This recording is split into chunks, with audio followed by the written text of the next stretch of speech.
Before she could reply, I started replying everything. Photosynthesis is very critical. I took out the ears and I cultured the ears and I got the seed.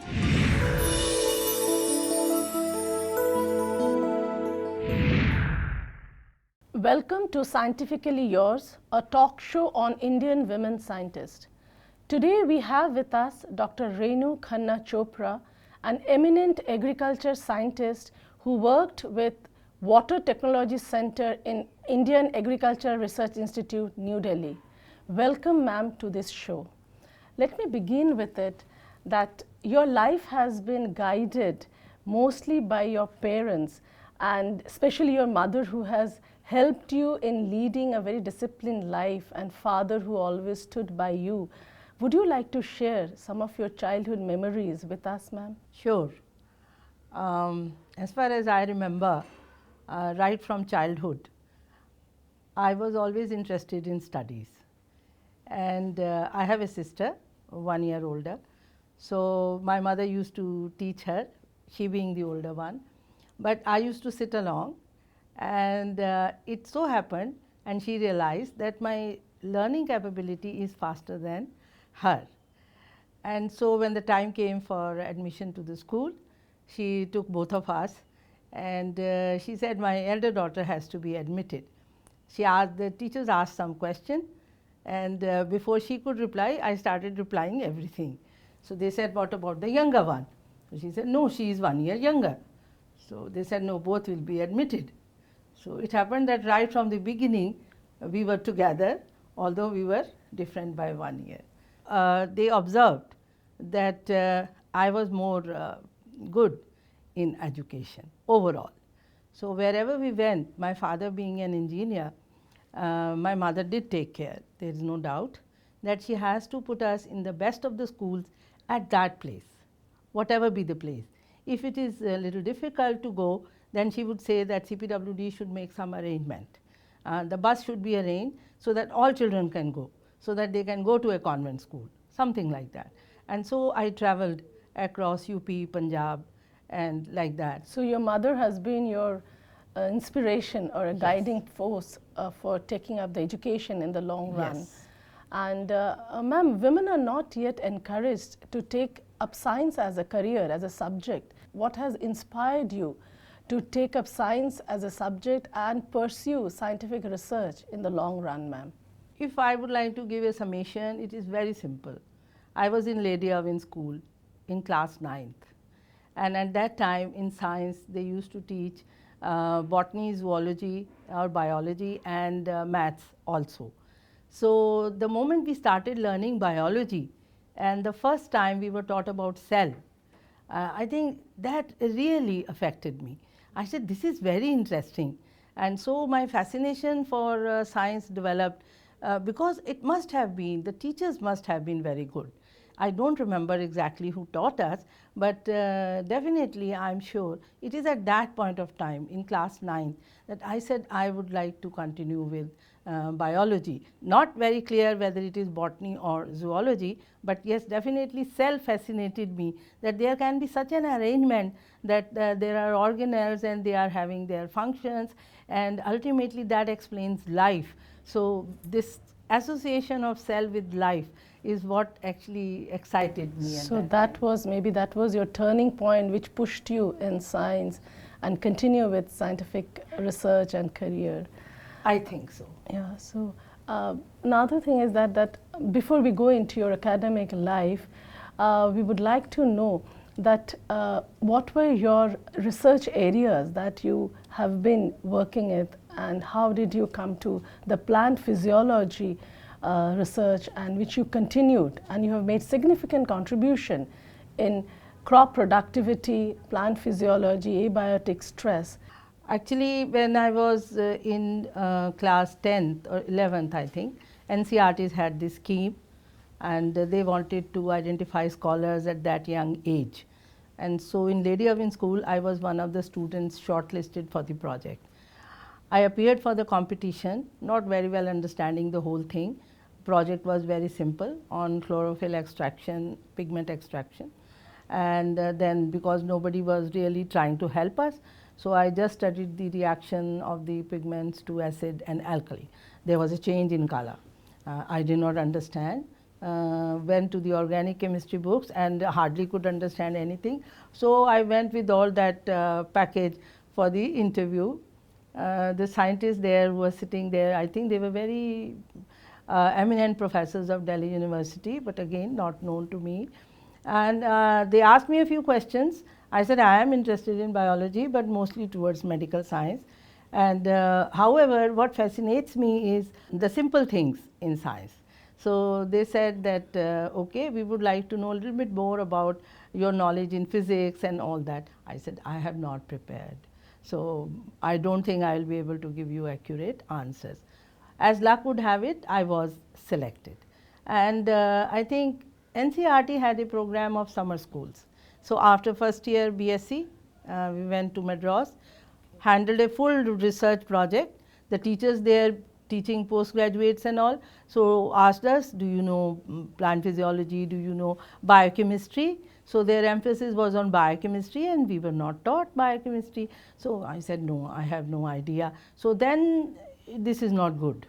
For biology, not knowing biochemistry is not good. You must learn biochemistry. I came back in Gwalior and told my professors I should be taught biochemistry. So they said there is no such subject at the undergraduate level, and so we cannot teach you. Coming back to your research again, you have worked in the area of abiotic stress physiology in relation to crop productivity. Would you like to tell us something about the physiological changes that occur during abiotic stress? It's very simple. See, abiotic stresses simply mean that if the water is limiting or if the temperatures are changing, and so plants, they react just like any living organism. They will respond to the change. Okay. And then there are certain changes within the plant which will lead to adaptation. If the change is too drastic and the plant is not able to adapt, then it will be detrimental. Okay. Now we can extend this to productivity. If the growth is affected, then productivity is bound to be affected. Okay. Ma'am, we'll take a break now. Don't go anywhere. We'll take a short break and come back again.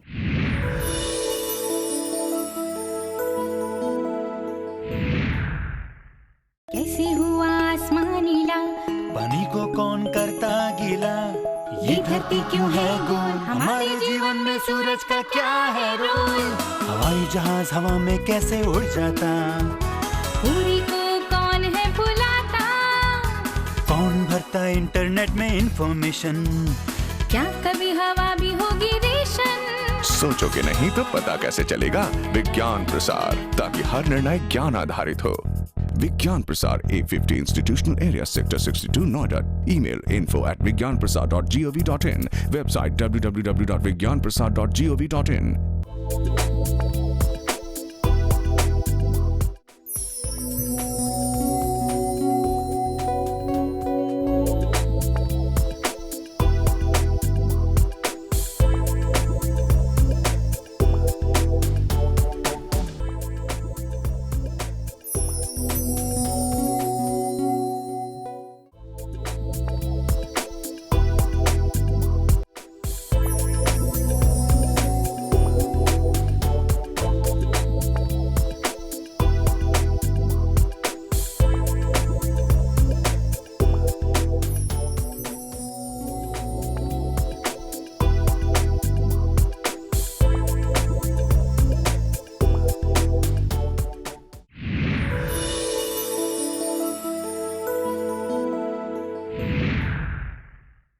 Welcome back to Scientifically Yours. We are talking with Dr. Renu Khanna Chopra. Ma'am, you have worked on various aspects of photosynthesis. We know that the photosynthesis is a process where the light energy from sun gets converted into chemical energy. We would like to know what are the steps involved in this conversion. Photosynthesis is a very complex process, and it is carried out by the leaves of the plant with the help of the pigment called chlorophyll. Chlorophyll. Yeah. So chlorophyll is the pigment which captures the sunlight energy, and then it is transduced into the various chemical, because there are certain biochemical reactions, and this energy is converted into ATP and NADPH, and then finally this becomes part of a biochemical reaction where carbohydrates are synthesized, and this in turn leads to the synthesis of other biochemical compounds. Okay. How does it relate with the crop production that you have worked on? You've made significant contribution in that. If you can tell us something about it. Well, photosynthesis, because it leads to the synthesis of all compounds related to carbon, nitrogen, something like carbohydrates, proteins, lipids, etc. And that's what makes up the plant productivity. Seeds ultimately are nothing but accumulation of carbohydrates, lipids and proteins. So, first the plant photosynthesizes and accumulates and then translocates all these compounds to the developing grains. So, that is why photosynthesis is very critical for plant productivity. Coming back to another aspect of your research work is the drought tolerance. We know that the drought directly affects the crop production. What steps should be taken to minimize the droughts so that it has minimum effect on the crop production? Actually, drought refers, it's a meteorological term, and when the water availability is less, then we can say that drought has translated into water deficit, and water deficit stress affects plant productivity. So, there are two aspects. One is the biological aspects, wherein we should breed plants which have more capacity for drought tolerance, and that is the area I work on. Another is that how can you manage the water which is available. Yeah, how can we increase the water use efficiency of the plant? Especially the grain crops. Especially the grain crops, yes. So, there are this drought tolerance being a very complex character. There are a large number of traits which contribute towards drought tolerance. One of the principal traits is the root growth. So, if the plant has the capacity to have deep root system, and if there is some water lying in the lower layers of the soil, then it can tap that and complete its life cycle. So, at the right time to enable that growth itself is a very important drought related trait. Second is how to minimize the loss of water. And that is done through the leaves, through the stomata. So, stomata regulation is another very important part of drought tolerance mechanism. So, similarly like this, there are certain other things like oxidative stress. For example, if there are stresses, there is more production of oxygen radicals and they are damaging to the cell. So, if the plant has better antioxidant defense, then also it will have capacity for higher drought tolerance. How can we increase this capacity? How can we increase the defensive mechanism in the plant so that the oxidative process is continued? This is what is being attempted the world over, whether nationally or internationally. The thing is first to identify the material or the varieties which have the drought adaptive traits, and these are usually the varieties which are present from older times, because at that time the breeders were not selecting for high productivity. So, the aim of the breeders is to somehow transfer those traits lying in the older varieties into the high yielding new varieties by crossing, by hybridization, and then you generate a population, and from that population then you identify traits, and those traits can be at morphological level, they can also be at molecular level. They are known as molecular markers or QTLs, and then you identify genes. So, once you identify at the molecular level or at the plant level, then use them as selection criteria, and then in your population you use them as selection criteria and select drought tolerant material. What is the success rate in India? Are we applying them here and we are having these kind of hybrid drought tolerant and minimum water efficiency with minimum water use, the efficiency plant production? Is it successful in India? Are we doing that? Yes. Yeah. Many laboratories in India are doing that, and our laboratory has played a very important role in this, especially in the last 10 to 20 years. So, the leaves used to die, the F1 used to die, but then I made a large number of crosses with a number of varieties and identified one particular F1 which somehow survived up to a stage at which the ears had formed in the sheath. Oh, Then I took out the ears and I cultured the ears and I got the seed. okay. So once I got the seed, And that so you the have- story started from there, F2 and then the subsequent generations and so on and so forth. So this, from this unique material, now we have identified morphological traits, we have also identified molecular, Molecular traits traits. for drought tolerance. We know that green revolution has met the requirement of the food grains in this increasing population of India especially. What steps have been taken now? What we understand is that the soil fertility is going down. So what is your suggestion, or what do you feel that with this green revolution, what are the demerits of it, and how we can control the soil fertility? Well, earlier the emphasis was on getting the maximum from the soil. Now there is a term called sustainable agriculture. That sustainable agriculture encompasses everything of what you have said. The question is, we should take out that much from the soil so that our future generations can also use the same soil for agriculture, which means that the agronomy and various other departments of agriculture should do more research on nutrient stress. And if there are less nutrient application, then which are the varieties which can respond better? It's not that you should always go on increasing the fertilizer like China is doing and then lead to pollution in the soil. Instead of that, identify genetic material which can respond to even lower levels of fertility.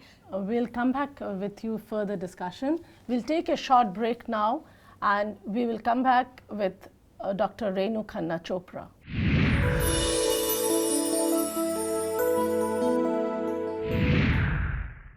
कैसे हुआ आसमां नीला, पानी को कौन करता गीला, ये धरती क्यों है गोल, हमारे जीवन में सूरज का क्या है रोल, हवाई जहाज हवा में कैसे उड़ जाता, पूरी को कौन है भुलाता, कौन भरता इंटरनेट में इंफॉर्मेशन, क्या कभी हवा भी होगी ration.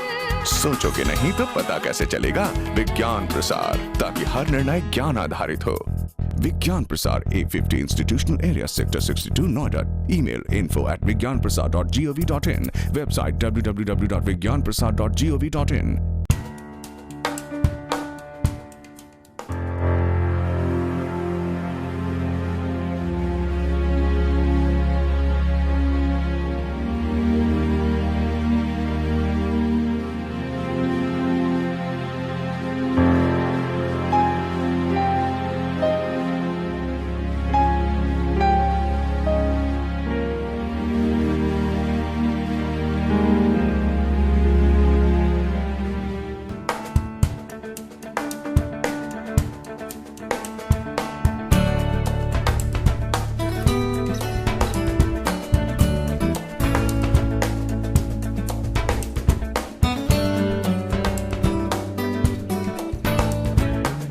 Let scientific temper be the basis for building nation.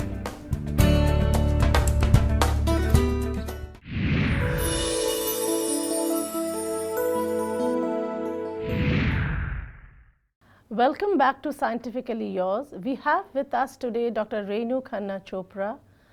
Ma'am, we were talking about the drought and heat tolerance and the soil fertility that we have been discussing. Continue with that and tell us some more about that area. First, I would like to say something about drought and heat tolerance work which we have done. We have emphasized on these two stresses primarily because they are number one, and heat follows drought. The second is that in view of the impending climate change, which is now a reality. So there are going to be changes both in terms of precipitation and the loss of water. So inadvertently, even if water is available more, because of the heat factor, it is going to be lost more, and so the two are going to occur together. So the time has come now to emphasize drought, heat, and drought plus heat combination. In order to do any further research on these, we need to understand again the traits which help to have drought tolerance, heat tolerance, and drought and heat tolerance. So we have been working on the mechanism of these stresses, mechanism of tolerance. And one of the areas which we have emphasized is, apart from simple traits, is oxidative stress, because oxidative stress continues to be common across stresses. And we have tried to understand that what are the basic mechanisms which differ in drought tolerant and heat tolerant varieties as compared to susceptible varieties, and so on and so forth. Though regarding your nutrient stress, the strategy is, first of all, as I understand from people who are working in the area of chemistry, that one must give balanced fertilizers. Secondly, one must know the soil in which you are growing your Crops. If the soil is not very fertile, then we should take those measures which are important for improving the fertility of the soil.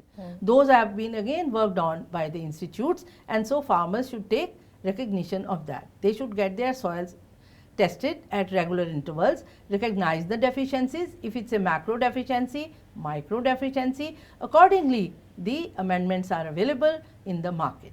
So it is the duty of the people to know where we stand. Secondly, And it is also the duty of the scientist to make aware, that from lab to land, Yes. and to make aware the farmers that these kind of mechanisms or these kind of treatment to soil is available, which can be Yes. taken up and implemented. I agree with you. Ma'am, now we're talking about the awards and recognitions. You have been awarded with number of prestigious awards and recognitions.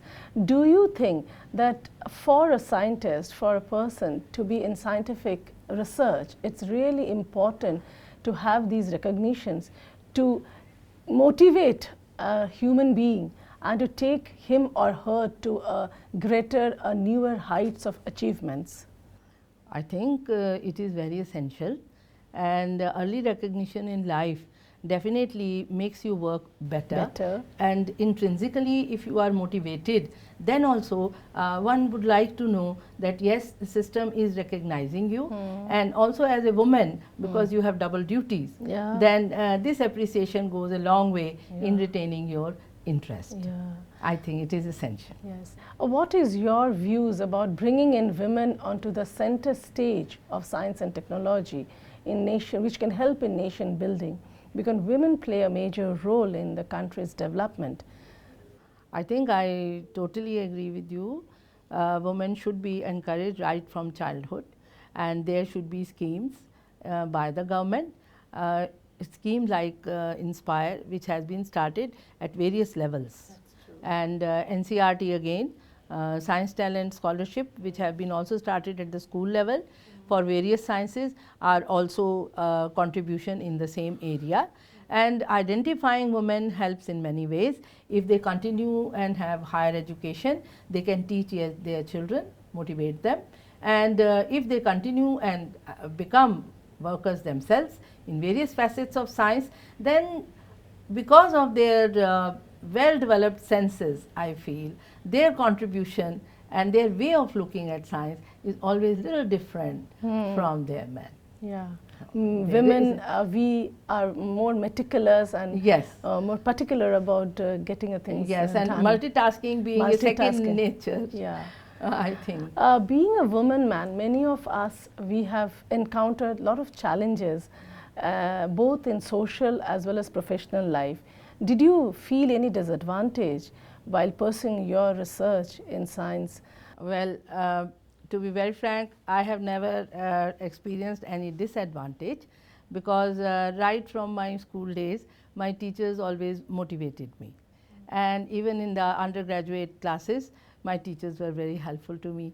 And so far as my home was concerned, my parents, both my parents, were dedicated to the fact, they were clear that we want to have higher education for our children. However, there is no doubt that once you are having a married life and then you are having a research career, there is no doubt that there are some breaks in the career. difficulties which come. And at that time, if somebody in the family comes forward to help, there is no doubt. My husband has played a very important role.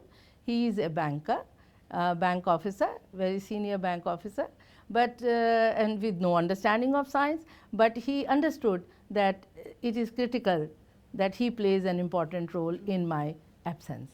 How do you see the future of science in India?